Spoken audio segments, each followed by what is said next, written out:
I have a feeling, I have a little bit of a feeling that the trade negotiations between Trump and China are not going to go well.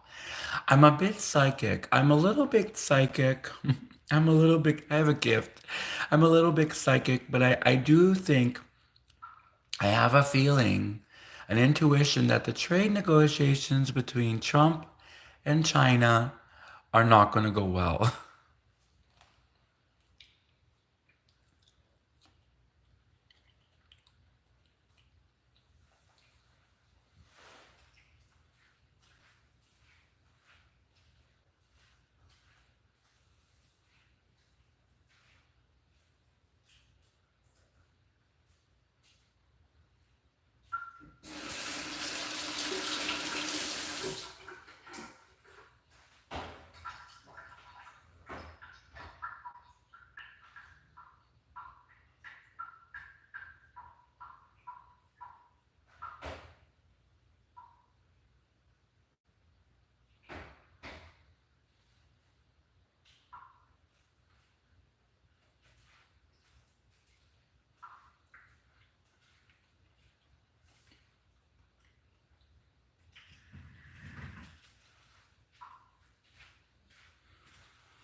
What do you guys think? You think the trade negotiations between Trump and China are going to go well?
Rachel. Hello, welcome, Rachel Raleigh. But seriously, isn't the timing suspect? Because like Trump, it was just a few months ago. Trump Canada trade negotiations, then makes threatens to make Canada 51st state. Trump has trade negotiations with France. Suddenly, it's weird. And then also, Trump was also threatening Mexico to put tariffs on Mexico. So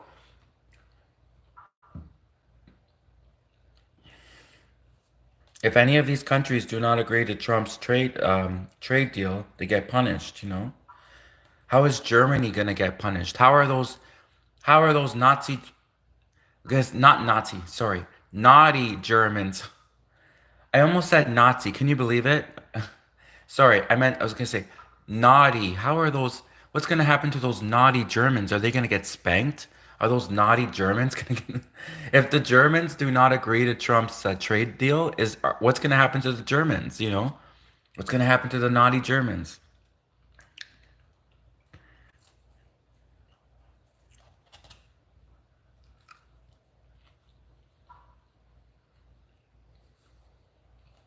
What's gonna happen to Poland? What's gonna happen to Sweden if they don't agree to Trump's trade negotiations?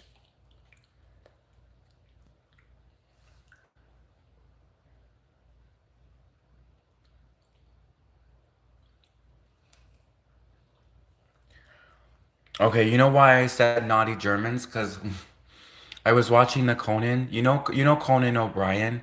You know when he goes to all the countries and makes fun of the countries, right? Well, you know what I mean. He jokes, right? He does jokes. So Conan O'Brien, he went to France, he went to the Netherlands, and then Conan O'Brien went to Germany. Conan O'Brien, it's on YouTube. Conan O'Brien went to Germany, and then he found like a German dominatrix, and then she was spanking Conan O'Brien. He's such a troll. He's like, I don't know, you know what I mean? Like he's like a comedian.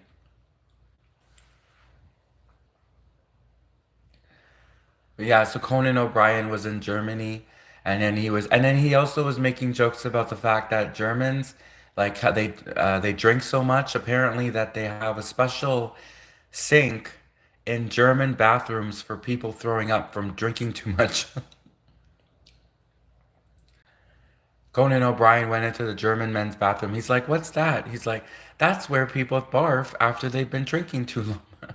It's a special drink just for Germans who've been drinking too much. It's a special sink. So,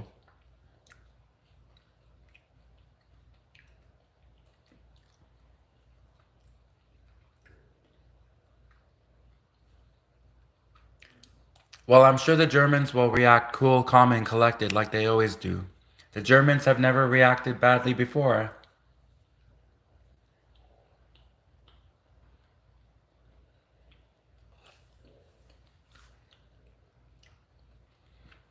Oh man, Australia? I can't imagine if Trump and Australia went at it. What would the Australians do?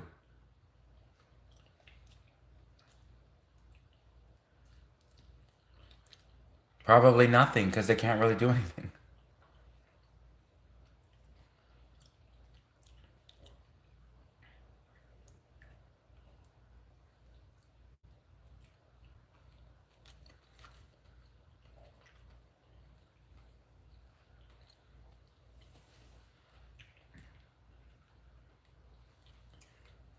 But seriously, I'm like worried for China because, okay, I'm a little bit psychic, but I have an intuition that the trade negotiations between Trump and China are not going to go well. It's just a feeling I have, bit of an intuition. I'm worried for the Chinese people.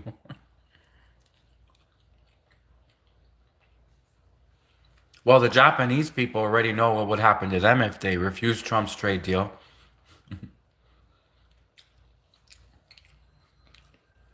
The Japanese people are like, we love America. We are America allies. Japan, number one America allies. We love America. America, please don't drop another nuclear bomb on us. Please. Please, hi, hi. So the Japanese definitely won't refuse Trump's trade offer.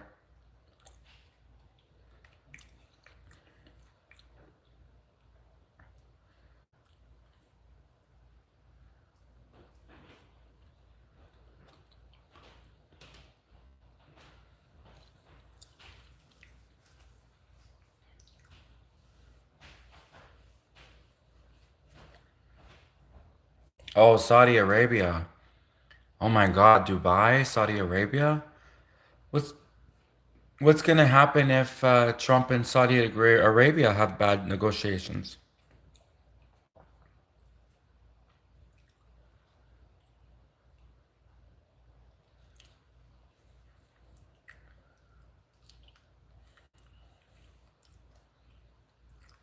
What do you think the Saudi Arabians would do if there was a bad deal between Trump and Saudi Arabia? I don't really know much about Saudi Arabia. Does anybody know? How do you think they would react? Like,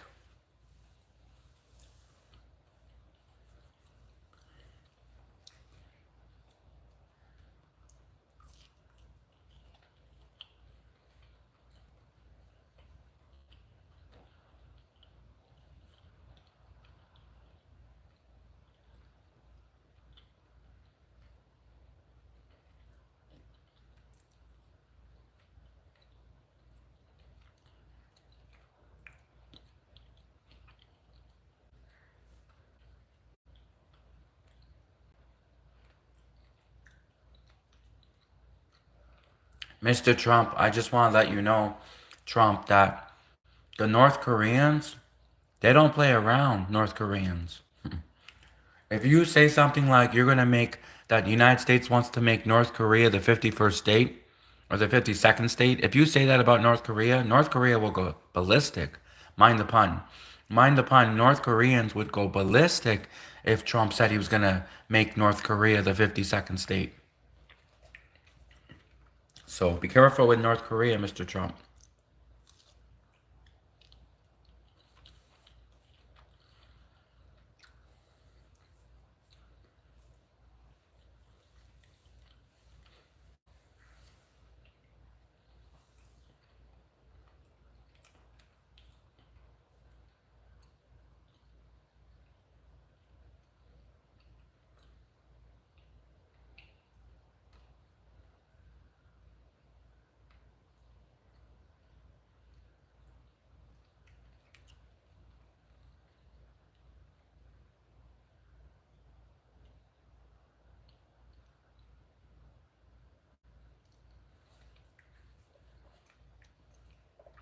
Yes, I agree with you, Clemson. Trump has saved America. Trump has screwed Canada. Trump has screwed France. Well, he did something to France. Trump has screwed Germany. Trump is about to try to screw China. Trump, God knows what's going to happen between Trump and Saudi Arabia. But you're right, Clemson. Trump has completely saved America. Now, the only thing that has happened is the entire world hates America. Trump has brought money back to the United States. Trump has single handedly screwed every country around the world economically, financially, and the only bad result from all of this, other than Americans having more money in their pockets, is like 300 countries declaring war on the United States. Other than 300 at the same time, other than 300 countries, I don't even know how many countries there are in the world. There's, I don't know. Other than 300 countries around the world simultaneously declaring war on the United States. I mean, America's great. America's got more money in their pockets. They're going to need the money for bullets. They're going to need the money for ammo and defense weapons because Trump has screwed every country around the world. And also, we now know that the French president's wife is a man.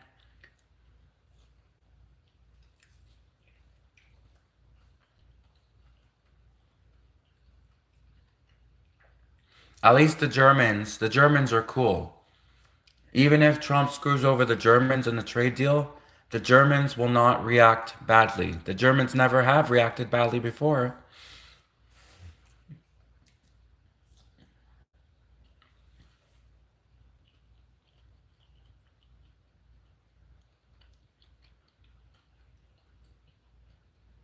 I do want to move to Germany.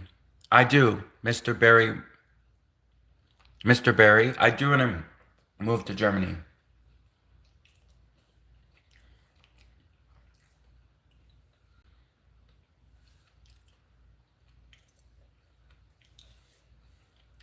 The Germans, they got beer, they got sausages, they're always happy, they're dancing, they're jumping around in Oktoberfest. I know that's like only like 2 weeks out of the year. The rest of the year, the Germans are probably. I don't know what the Germans are doing the rest of the year, but I want to go during Oktoberfest, that's for sure. Big jugs of beer, sausages, beautiful German women walking around with bratwurst, with broats, you know, Wiener Schnitzel. Das ist gut, ja.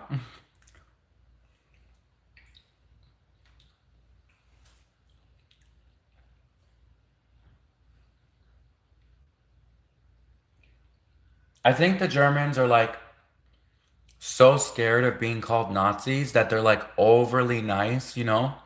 Like the Germans always have this feeling like they have to be overly nice because they're always worried someone's gonna call them a Nazi. Like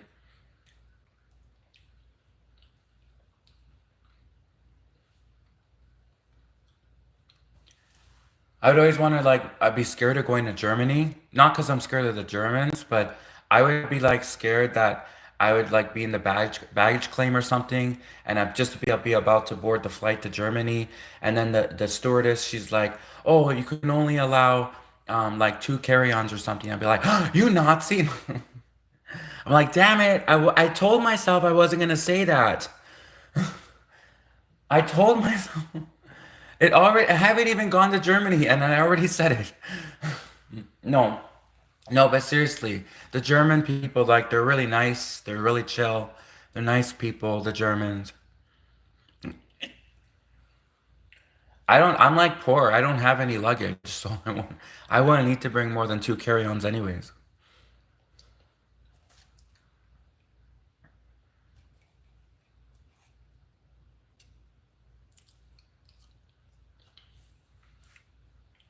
But you know what's really scary about Germany? It's like, imagine if someone like watches 10 of those Hollywood movies, like 10 Nazi World War II German movies back to back, and then goes to Germany the next day. Like I know they're movies, but it's got to affect you like subconsciously a bit, you know? You'd be like walking around in Germany, like someone comes up behind you, starts because German, they start saying German and German's hard. They're like, "Rah, rah, rah," you know, and then you're like, oh my God, what's going on? And they're like, sir, you just dropped your passport, sir. We're just picking up your passport. Here's your passport. You dropped your passport. And you're like, you're all scared because before you went to Germany, you watched like 10 Nazi World War II Hollywood movies back to back.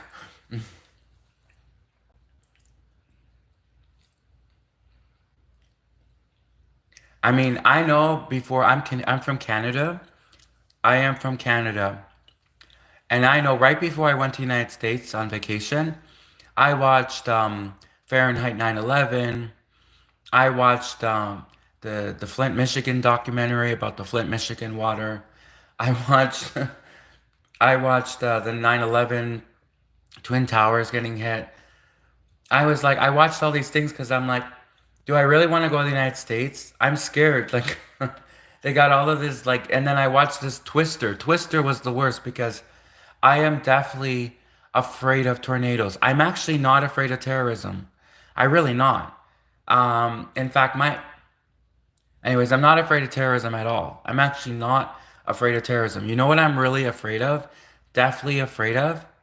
I am afraid of tornadoes. I am afraid of twisters and tornadoes. And when I watched that Twister movie when I was growing up, that Twister movie scared me with Helen Hunt, you know? And so I would like, I can never go to the United States because I just have this big fear of tornadoes. And then the next thing you know, I'm like, you know, so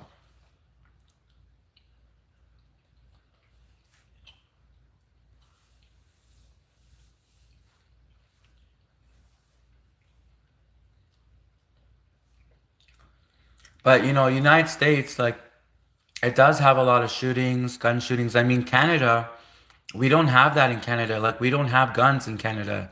You know what I mean? So it's not like how can like if someone gets mad in Canada, they just throw their Tim Hortons coffee cup, That's what happens. There's no shootings really. I mean, sometimes there is, but really rare. Like it's extremely hard for the average Canadian to get a gun. Like literally, only the Canadian police have guns in Canada. And I'm not saying it's a better system. I'm just saying it's different. I'm not saying it's better. I'm not saying it's better to have gun control, but it's definitely very different to live in Canada. Like I personally, I've never seen a gun. I've never had a gun. I've never, you know, I've never been near a gun before. So it's a big culture shock for Canadians to go to the United States and to actually see a gun in real life. It's like, oh my God, is this a movie? I can't believe I'm seeing a real gun. So in Canada, it's not normal for the average Canadian to have a gun. Most Canadians do not have a gun. My friends, my family, my colleagues, everyone I know, they don't have guns. The only people in Canada that have guns are Canadian police officers, and sometimes I don't even think that they even have a real gun. Because if you look at Canadian police officers, they're like really fat, they're out of weight, and sometimes I go look at them, I'm like, I don't see a gun on them. I see donuts, but I don't see a gun. And then if I do see a gun, I'm like, is that a real gun? Is it even loaded? Does it even have ammo? I don't know. All I know is if the United States ever wanted to take over Canada, like we are completely defenseless. Like, and now would be the perfect time to do it too, especially just in the summertime, because then Americans wouldn't have to deal with the cold weather. Because when it comes to September and October, it gets really cold and really snowy, and then Americans would have to be drudging through the snow. So the summertime, especially since Canada is completely defenseless, I mean, if America ever wanted to make Canada the 51st state, now would be the time to do it. Right in the summertime where there's not any snow, Americans wouldn't have to drudge through the snow. Canadians were completely defenseless. No, we don't have guns. So, just hypothetically, hypothetical situation, if the United States ever wanted to make Canada the 51st state, now would be the time to do it. Now, hypothetically, totally hypothetical, but yeah.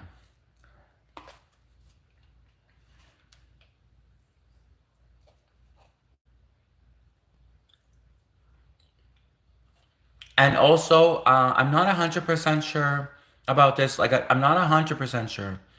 But I think maybe, just maybe, I think maybe that Canada had a part to play in 9/11. I'm not 100% sure on that one, but just maybe Canada may have. I do remember watching a documentary when I was growing up that says that those people on 9/11, those hijackers, they were trained in Canada, apparently. They learned how to fly planes in Canada. How do these hijackers, and apparently they were able to cross the border into the United States because they had Canadian passports. Like this is a documentary I watched a long time ago when I was growing up. When I was a teenager, I saw this documentary and it said that the hijackers on 9/11, they were trained in Canada, they learned how to fly planes in Canada, and they even had Canadian passports and American passports as a way of going back and forth between Canada and the United States. So, and New York actually borders Canada, right? New York is a state that borders Canada. So, in a way, Canada did play a part to play in 9/11. Actually, yeah.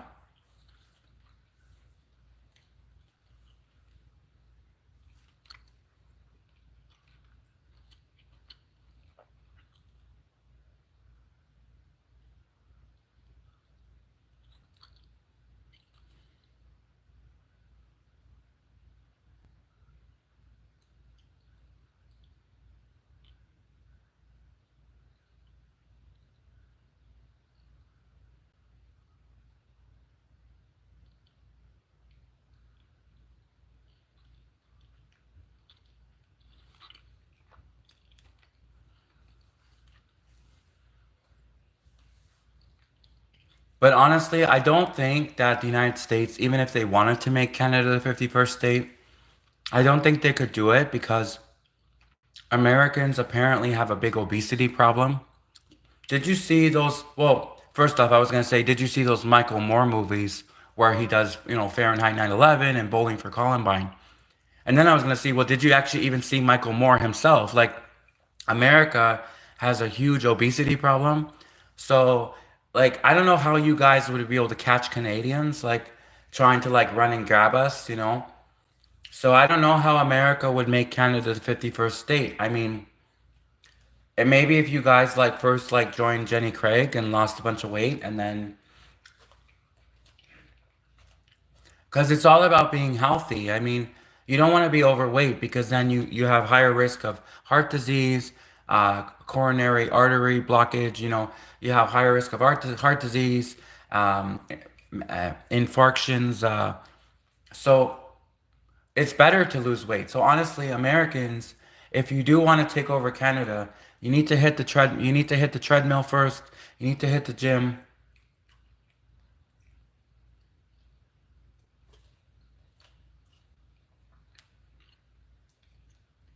And also, America, you would not like Canada because Canada has all of these transvestite school teachers. So, of course, America, they're always making fun of those transvestites. Well, Canada loves transvestites. Canada has transvestite Canadian school teachers. So, I think Americans, you wouldn't like to take over Canada. Where would you put the transvestite prisoners? If America started, remember in America, World War II, America did those Japanese internment camps, and America rounded up all of the Japanese just because they were Japanese. Of course, now Japan and America are number one allies, right? Even though America dropped two nukes on Japan. But, anyways, imagine if America opened up Canadian internment camps and rounded up all the Canadians. I don't even know what they would do with the transvestite Canadians. Like, where would they go? Which bathroom would they use? Like, which prison would they go to? Would they go to the female prison? Would they go to the male prison? The transvestite Canadian prisoners in the Canadian internment camps.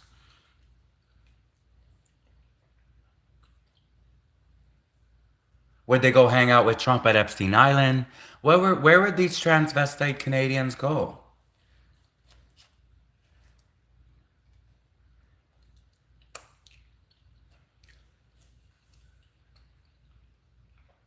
I would be awful at a Canadian internment camp in America because I'm a smartass. Like, everyone always, like, all my teachers said, they always said, they always used to say something really funny, like this wisdom. They always used to say, you're expelled. No, no, just joking.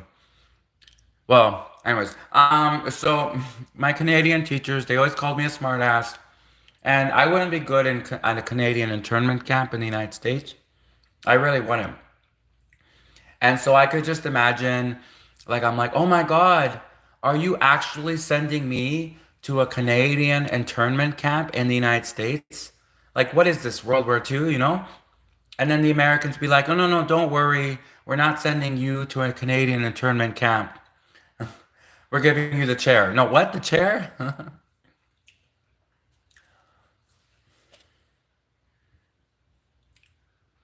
Oh, the chair. So you mean like I'm going to be running the meeting? I'm going to be like the chair of the meeting? They're like, no, the other chair. The massage chair? No, the other chair.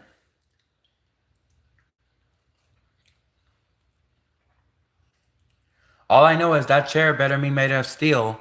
That chair better be reinforced with steel because they're really big, obese Americans. Like, so that chair that you want me to sit on, it better be like full of like and reinforced steel, really hard, really sturdy.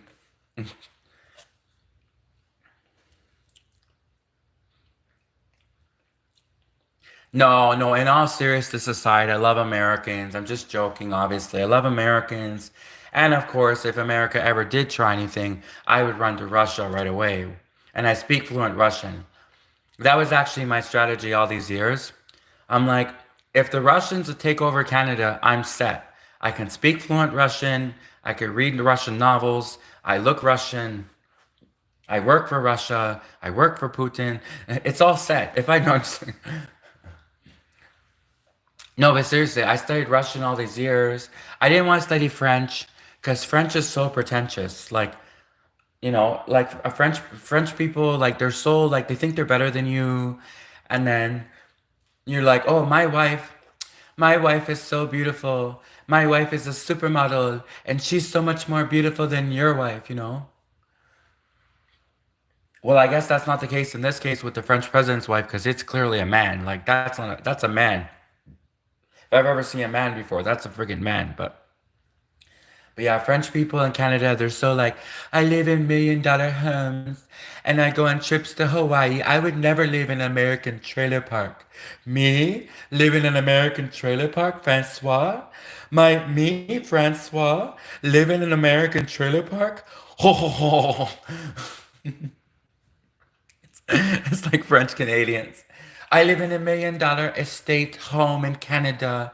I live in a beautiful million-dollar Canadian home. I do not live in an American trailer park. I live with my wife, and my two beautiful mistresses, and my girlfriend, and my secret boyfriend. My name is Francois, something Marc Pellier, whatever, Cretchen, whatever. My name is Francois, pretentious French name. My name is Francois Trudeau. My name is Francois Trudeau, and I would never live in one of those American trailer parks. So,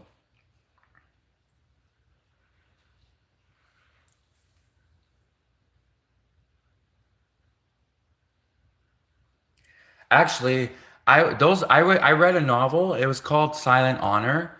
I'm always reading novels about Americans. So I read a novel. I'm just sorry. It was actually about World War II. It was written by Daniel Steele. It was written by Daniel Steele, famous writer, and it was about World War II. It was called Silent Honor, and it was all about the Japanese internment camps in World War II. And honestly, those internment camps seemed like better than the trailer parks. Like the internment camps, they got like 3 meals a day. They were like they was a nice facility. Um, other than the part when the Americans beat up the Japanese prisoners, other than that part, the internment camps look better than the trailer parks. Like, and especially too, like, have you seen like some of those places in America where it's all polluted and there's grime and everything?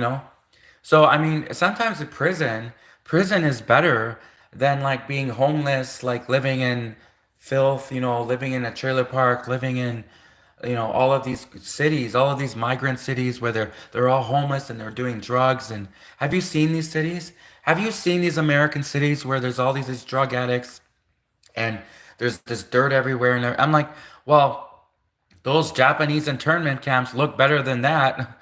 So maybe I could handle an internment camp.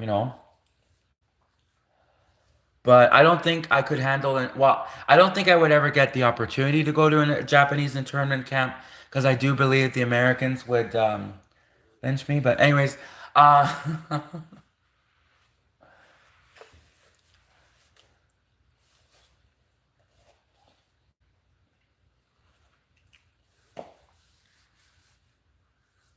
all I know is Canada is very different from the United States. Canada, we have hockey. That's like our sport. Hockey is our sport. And Americans have football. Americans have football.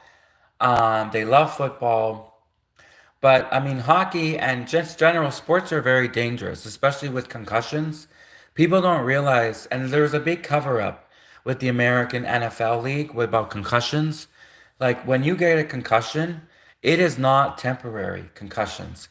Concussions can like destroy your brain, like can like actually cause severe, fatal. A concussion can cause a fatal injury later on, like a fatal brain, something. I'm not a neuroscientist, but so concussions are very dangerous. So I wouldn't play football or hockey, and I especially wouldn't play curling because that is like the dumbest sport I've ever seen. Curling. Have you ever seen Canadians do curling? Like I don't know. I shouldn't say that. I shouldn't talk about this because they'll put me in Canadian prison for making fun of Canadian curling. But have you ever seen curling? That's like the most. Anyways, I'm not talking about hair curling. I'm talking about like curling, the sport where they're pushing. Anyways, so, but no, I would never play football. Football, at least curling's not dangerous. At least curling, you're not going to get a concussion and die from doing playing curling. But football, American football is extremely dangerous. Like you get a concussion, it could be the end of your life. And it doesn't have to happen right away. It could happen years later. Someone can get from getting a concussion like 7 years prior could die like 7 years later from the concussion. So concussions are extremely dangerous. So Americans, you really should make football safer. Because those American football players, they're so tall and strong and masculine, and they're like really nice, like, they're nice guys. And I don't think they realize how dangerous concussions are. So you guys need to bring some safety measures. You got to make the sport much safer.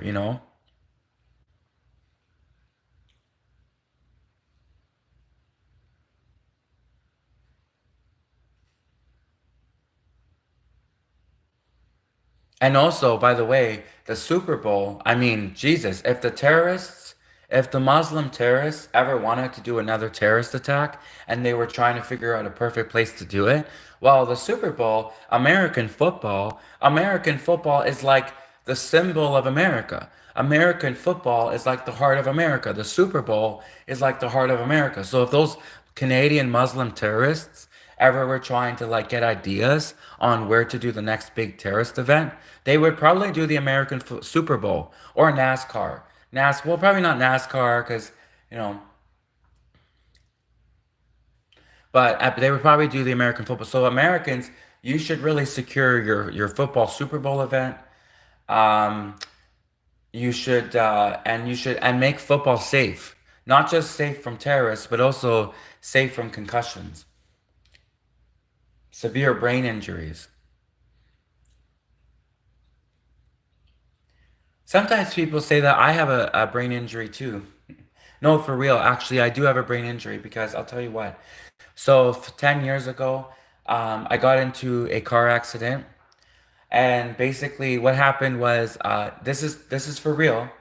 I do cross country. I run. You're gonna think this is not a joke. So this next thing I'm about to say is a real story. This is a real story. I do cross country, and I'm a runner. And we were put under extreme pressure. We were put under extreme pressure in Canadian high school and Canadian college, etc., to be athletes. We are under extreme pressure to be athletes. Now, I always figured that running is not dangerous because when you're running from danger, right? So when you're running, you're typically usually running from danger. You're running from things. You're running from muggers. You're running from terrorists. You're running from police officers, especially racist, homophobic ones. So, anyways, running is typically good. So, I was in cross country. I was a runner. I also did track and field, and I was a runner. I could run really fast. And then one day, I didn't have a proper breakfast. I was in a rush. There's a lot of bad conditions. The weather was a bit muggy and foggy. The weather there was a lot of mist.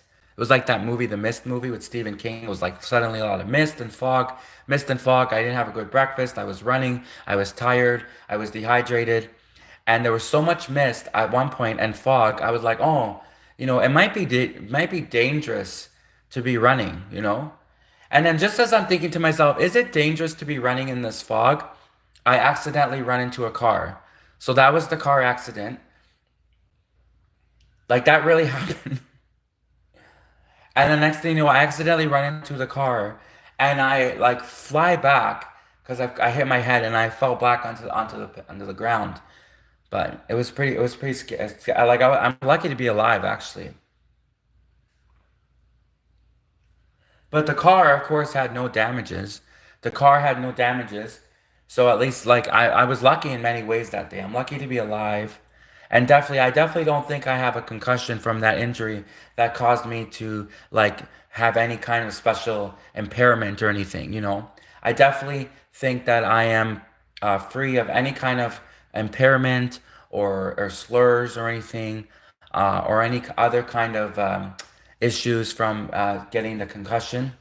So,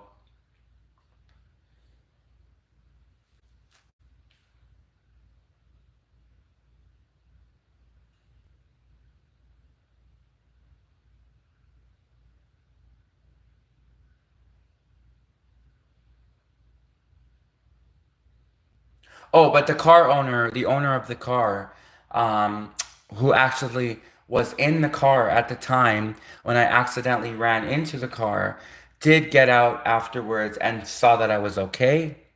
They made sure that I was okay, and that was really nice of them. And they also, they knew that there was all of this fog. They like obviously they saw the fog too. They know how dangerous it was. They knew I was just a runner, right? They knew I was just doing cross country. I was running. I didn't see the car because there was all the fog, right? So the Canadians really are known for being really nice. They really are, and trusting. You could trust Canadians. Um, I do remember my wallet was missing though, and I did have like $200 in it, but it was probably because it fell out because I was running really fast and I was running like in a forest kind of thing. That I was running onto the street, then I was running all across the city. So it's very likely that the wallet fell out of my pocket at some point while running, which is probably what happened. But I'm just lucky that day to be alive and you know, I'll never run in the fog ever again. If it's foggy, if it's you can't see because of the mist, especially in that Stephen King movie with the mist, I'll never run in that kind of mist or fog. So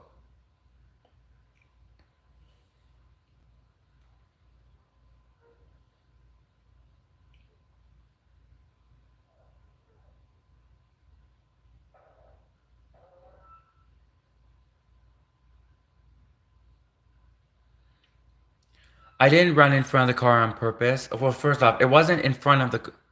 Okay, the car wasn't moving. It was a car in a parking lot. I was running out of a forest. It was really foggy, misty.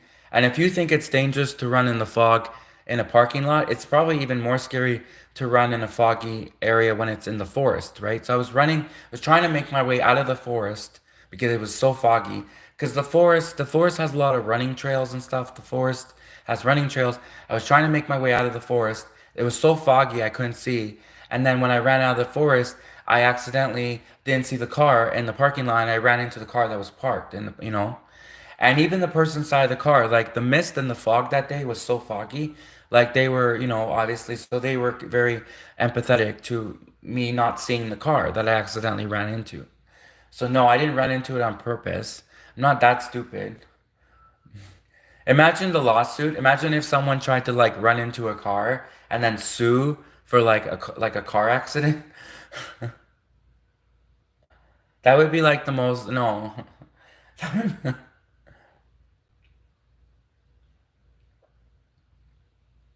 It's like, do you have insurance? I'm a cross country runner. I don't have insurance, no.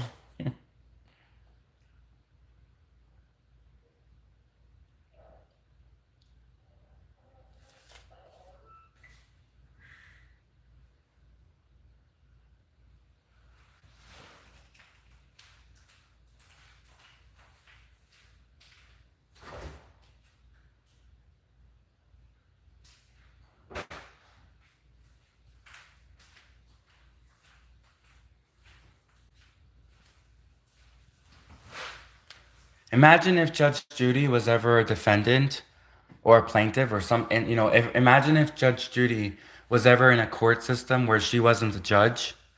Just imagine her, like, having to deal with the judge of that day, like the different judge. Like the judge who has Judge Judy as a defendant or a plaintiff in their courtroom, that is not a judge. That is the most unlucky judge in the world. If I were that judge, I would rather accidentally run into a parked car than to be the judge on the day when Judge Judy is a plaintiff or defendant. Because I mean, a lot of people are scared of Judge Judy. Like, she's mean, Judge Judy.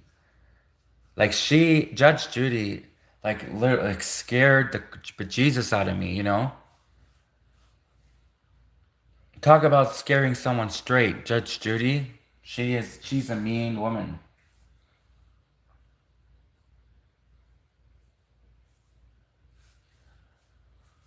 But I mean, she's really nice though. Apparently Judge Judy's a really nice and real person. Like in real life, she's a real nice person.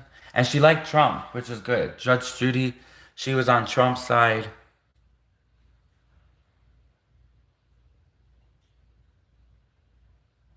Actually, you want to know what would be like a horror TV show? If they brought back The Apprentice and they had Judge Judy, heck, she could do it. Judge Judy could be the new host of The Apprentice. Just imagine Judge Judy when it came to firing people. Like, if you think Judge Judy is scary as a judge, just wait till she's your boss. And Judge Judy's like the new host of The New Apprentice, Judge Judy. The Apprentice with Judge Judy. That would be scary. Maybe even just be like a legal apprentice. Maybe it'd be like she's like hiring an attorney. Maybe it's like 30 attorneys. Imagine those boardrooms with attorneys.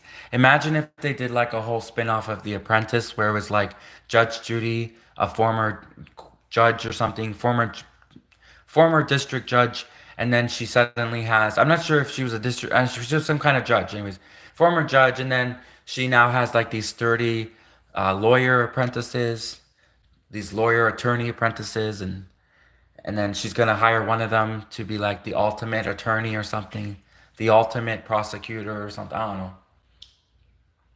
But that would be, imagine the boardrooms. Imagine Judge Judy doing like those boardrooms. If you thought Trump was, and Trump was never mean actually. Trump was pretty good boss. Trump was pretty understanding. I always like watching The Apprentice because I always like looking at Trump and saying, Trump is pretty fair guy. He's pretty rational, right? Judge Judy, to be in a courtroom, like to be in a boardroom with Judge Judy, who is my boss, like, and to be fired by Judge Judy, that would be scary. Like I would. I'd like go running from the running from the studio. It's like a film studio, running from the film studio.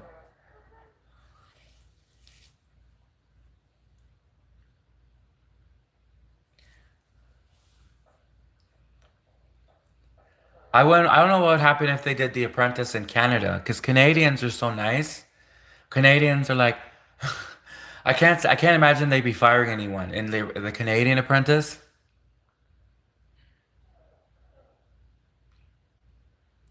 Okay, after this long deliberation, it has been determined that we are writing you a letter, a warning letter, one of the first three warning letters, which after the three warning letters are done, then you will get a citation.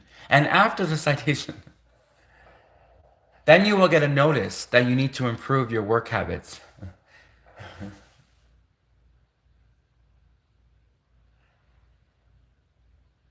And then at the end of that, if you try to complain that the boss is sexually harassing you, then you will be fired. No, no. Canada, in all seriousness, Canada actually is very good when it comes to human rights. No, that's not true. Sorry. Canada is very good at spreading Canadian propaganda and making it look like Canada is good with human rights. No, Canada is more communist. Canada is not good with human rights. Canada actually is not good with sexual harassment either.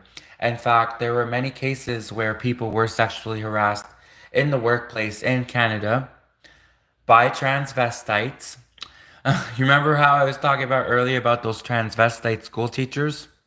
Well, there are actually several cases of transvestite Canadian school teachers who were fired finally after a big investigation. They were finally fired, okay?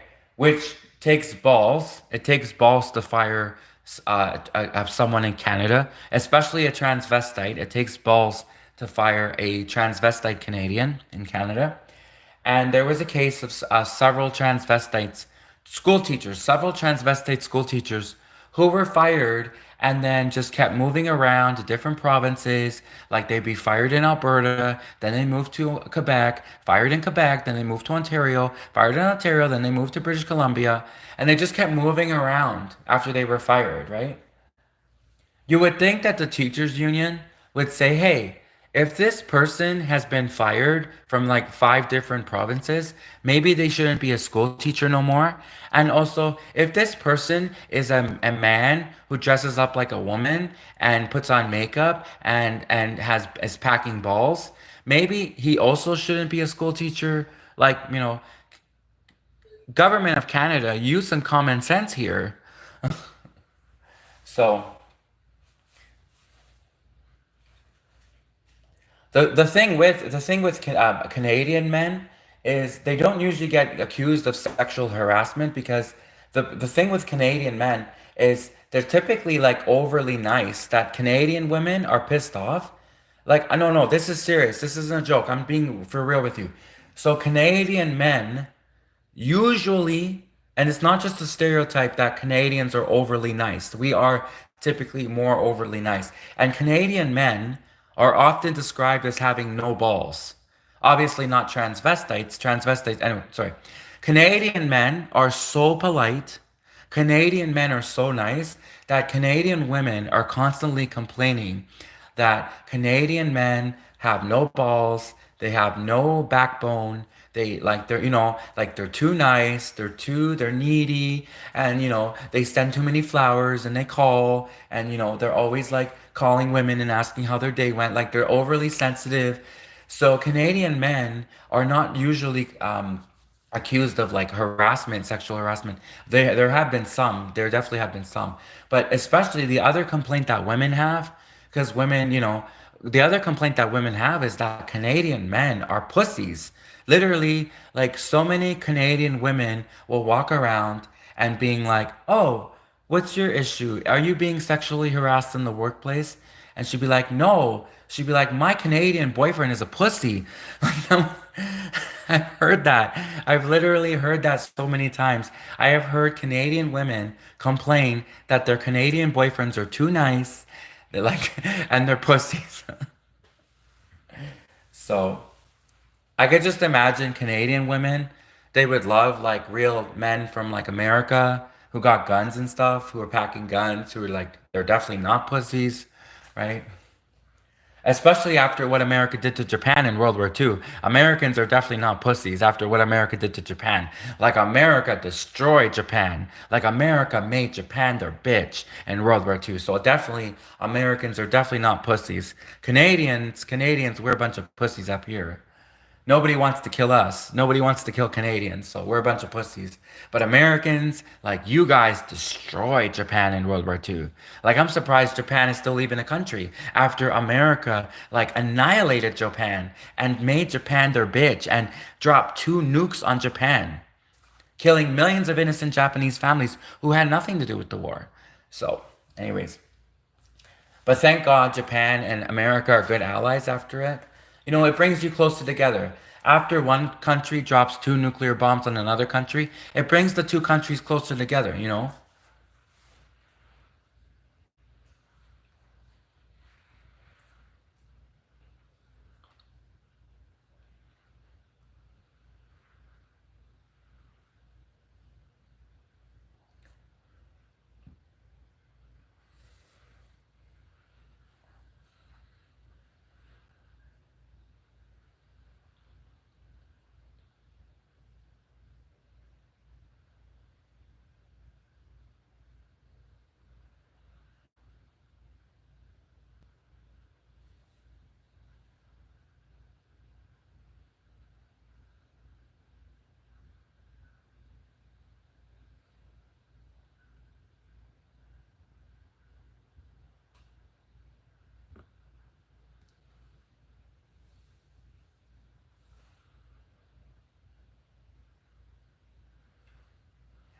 But seriously though, Canada, I mean, America says they want to make Canada the 51st state. Doesn't America already know that Canada belongs to China? Like Canada, America's like, yeah, we want to make Canada the 51st state. We're already belonging to China. Canada belongs to China. China owns us at this point. Like my boss is Chinese, my girlfriend is Chinese, my food My food is Chinese. My Chinese food is Chinese. Like my handler from the CCP is Chinese. Like everything in Canada is like Chinese now. There's like Chinese people everywhere. And the benefit too, because not just Chinese food. Chinese food is delicious. I love Chinese food. I love egg rolls and sushi. I love kimchi. I love rice balls. I love pizza. I love Chinese food. No, I know. I obviously, I know that sushi. I know that sushi and kimchi is not Chinese food. That's Japanese and Korean, right? But I definitely love Chinese pizza. So, anyway, but no, I love Chinese food. And then the other benefit that we have in Canada from having so much Chinese influence is our test scores have skyrocketed. Like if you thought Canadians were smartasses before, well, thanks to China, with all of the Asian students, our test scores, like we have the highest test scores.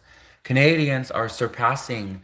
We have like the highest. And if you look at China, if you look at Shanghai, and if you look at Beijing, those two cities are like the most technologically advanced cities.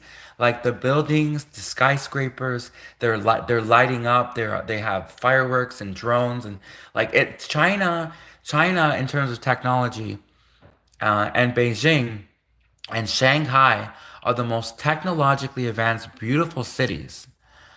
Um, I would never want to live there because I'm scared of China, because I'm scared that, if I made a joke about the presidents, call him a little dictator, right? Like if I just accidentally, innocently, just innocently was invited to be a comedian to perform for President Xi Jinping, the president of China, if I was invited to be a comedian, to a Canadian comedian, to perform for Xi Jinping, President Xi Jinping, I'm worried that I might accidentally be like, hey, so, hey, ladies, I'm sure you all want to know, do you think President Xi Jinping, do you think he's a little dictator or a big dictator?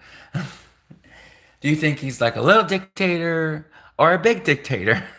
What size of dictator do you think that President Xi Jinping is? Do you think he's a little dictator or a big dictator? And then I could just imagine the looks on the Chinese people's faces.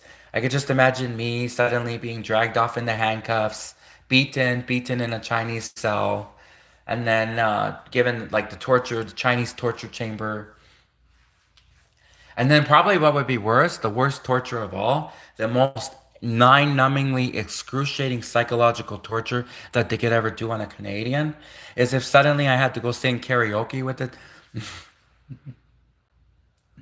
They like invited me to a karaoke bar and I had to like listen to and I know and I had the pleasure of singing karaoke with Filipinos. If I suddenly because the Philippines is right under China. If I had the pleasure and the great joy of going to a karaoke bar with Filipinos, listening to Filipinos sing karaoke, that would be so so great. I definitely wouldn't try to uh, hurt myself. Not, no, never. I would love it. I would love going to actually, and Filipinos, even though they can't sing, they're really great. Like they're nice people, Filipinos. They have really good food, Filipinos. And so the food would be great and the drinks would be great. Filipinos are fun. They're really fun. They can't sing. I'm not gonna lie. I mean, they can't sing English songs. Maybe they're good at singing Filipino songs. But if they sing English songs, it's like, you know, um, just shake it up. And I can't even do it. I can't sing either. So it's a joke that applies to me too, because I can't sing either. So it's not it's there's no harm in saying someone can't sing. Okay, Simon Cowell did it on American Idol for 20 years. For 20 years, Simon Cowell made little girls cry. For 20 years, Simon Cowell from American Idol. For 20 years, Simon Cowell from American Idol made little girls cry for 20 years. Okay? And Donald Trump apparently also made girls cry, but for different reasons. But anyways, Simon Cowell had no problem telling Americans when they cannot sing. Be like, that was that was bloody awful. And I can't do a British accent, but If I was like put in a panel of judges who like judge accents, you'd be like, that was the worst accent. That was the worst accent I've ever heard. You call that a British accent? What's wrong with you? You call that a British accent? So I can only do Indian accent. I can't do a British accent. Like, but probably the British people be like, cheerio, cheerio, cup of tea. I'll have a cup of tea and biscuits. I like a cup of tea and biscuits. Get a job. Get a job, you bloody bum. Get out of your flat and get a job. No, anyways. Would you like to meet the Queen? Would you like to meet the Queen of England? Oh, she's dead. So no, actually, that was really sad. What happened to the Queen when she died? That was we were all in Canada. We were all like, "Oh my God, is our money worthless now?"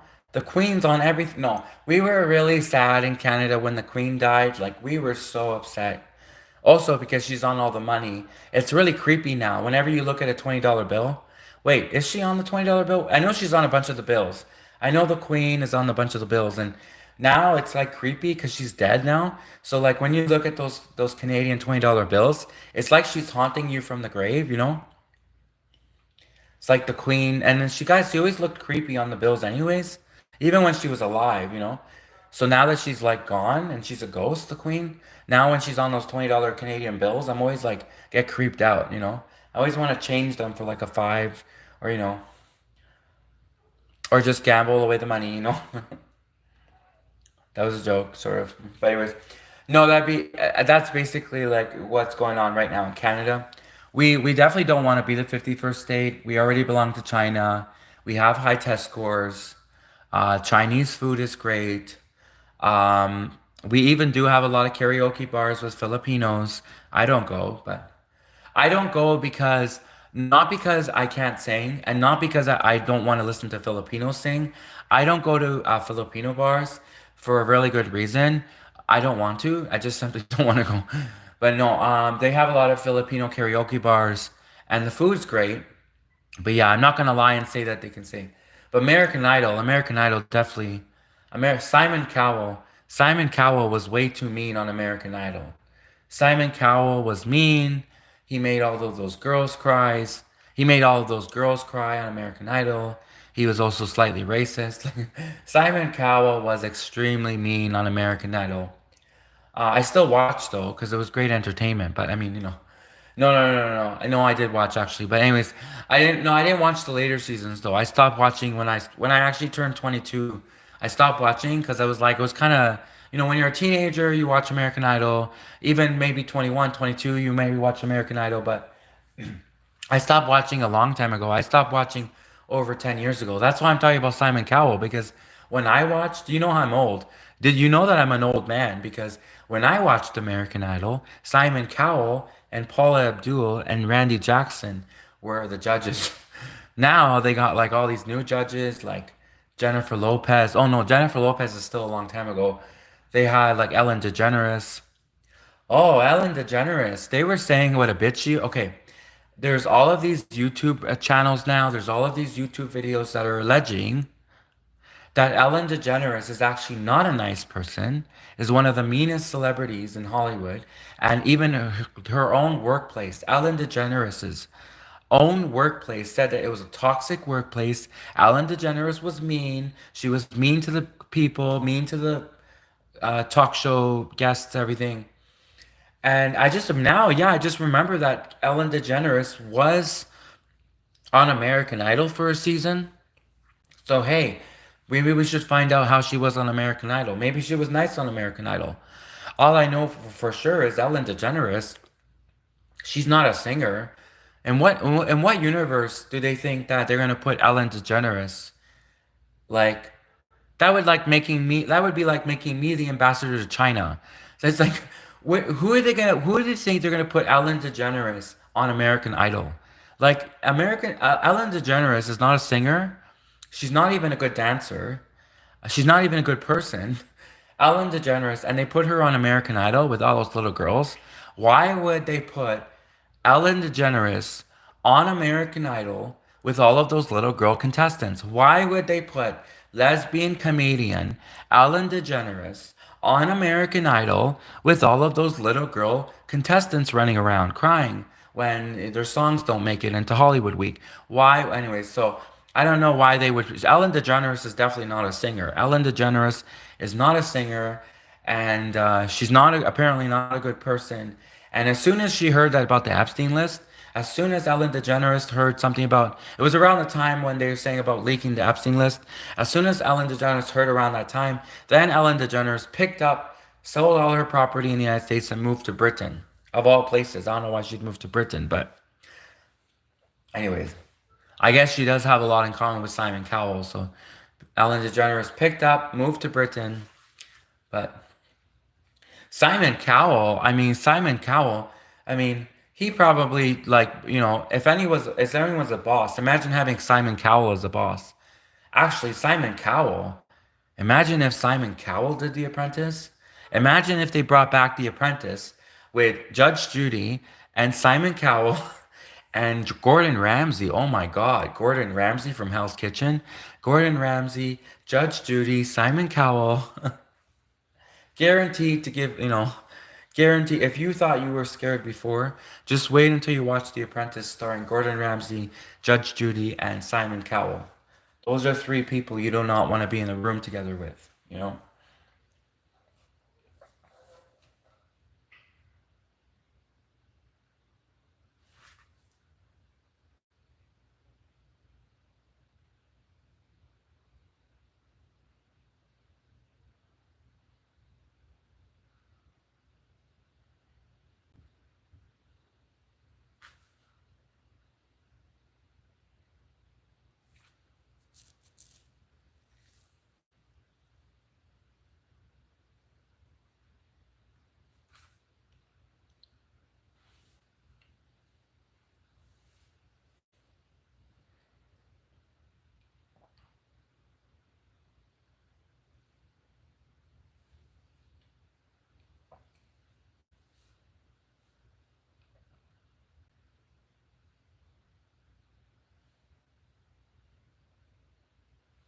You know what I think too is pretty awful about American Idol is, they take, okay, 18, 18's an adult.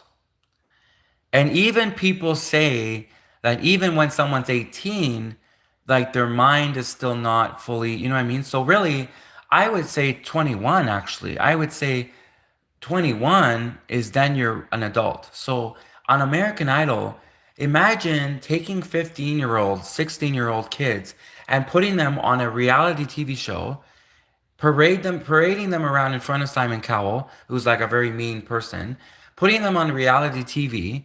Like imagine taking 15-year-olds and 16-year-olds and putting them on a reality TV show that is like so much pressure to be in Hollywood. They literally have Hollywood Week. They literally have a whole round of American Idol called Hollywood Week, and they take 15-year-olds and 16-year-olds, and then they like, and of course they also have 17-year-olds and 18-year-olds, and they always have a 20-something-year-old that never wins. But anyways, so of course they also have like people in their 20s too. But what I'm saying is, imagine taking a 15-year-old, 16-year-old, especially a female, because 16-year-old girls imagine taking 16-year-old girls on American Idol. It must be so much pressure for these people. Like this is what causes people so I don't think that's right. I think it should be actually a law. I think it should be a law that you cannot go on a reality TV show unless you're 18. I think all reality TV shows, you should be minimum 18. I would even argue maybe even 21. But, obviously 21 people are going to be like, no. So 18, like, why can't people wait till they're 18 to audition for American Idol? Why do they need 15-year-olds? Why do they need 16-year-olds? Why do they need 17-year-olds? Why can't they wait? Why can't people wait until they're 18 once they finished high school? Why can't people wait until they're 18 to then audition for American Idol?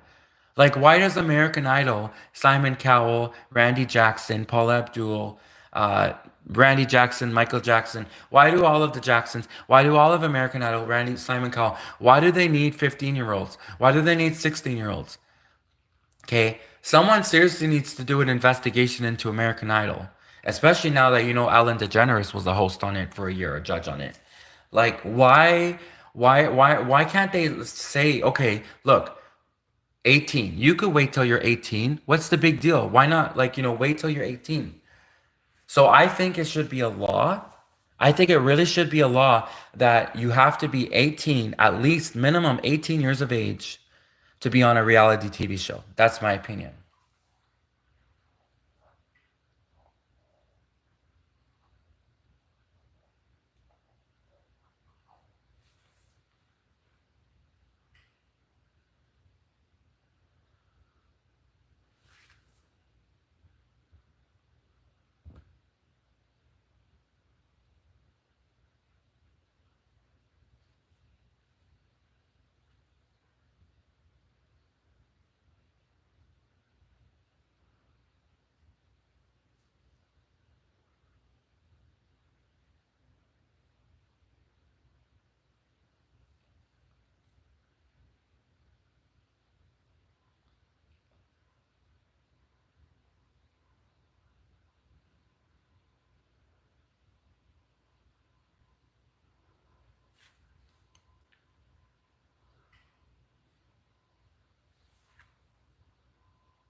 So Eric Hendren came in. He's a commenter, and he asked the question. He said, "Does he mean Daniel Steele, the romance novelist?"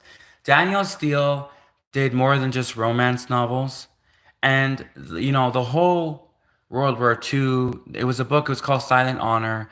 It was a book about the World War II, the internment camps, the Japanese. It was a book about World War II, Japan, World War II, Japanese internment camps, Japanese American. It was about World War II, Japanese American internment camps.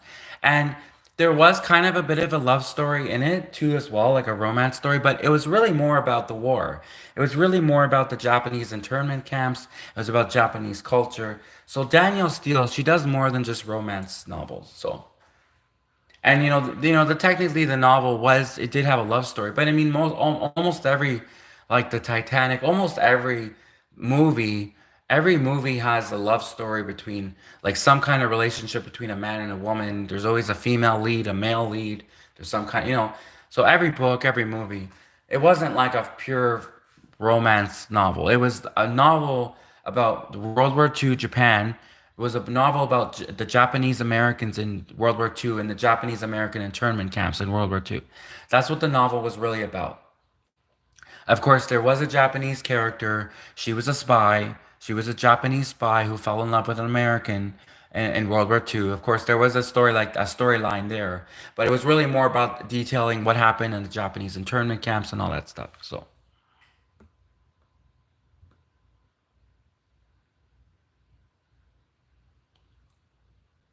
I hope that answers your question. The book was by Daniel Steele, as called Silent Honor.